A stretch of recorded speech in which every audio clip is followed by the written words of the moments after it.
अखंड ज्योत देवते तुझ्या निरांजनातली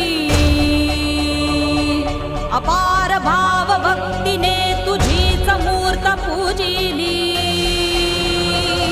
त्रिशूल खड्ग घेऊनी विनाशण्या असुर ये बनून रौद्रकामिनी प्रकाशण्या तिमिर ये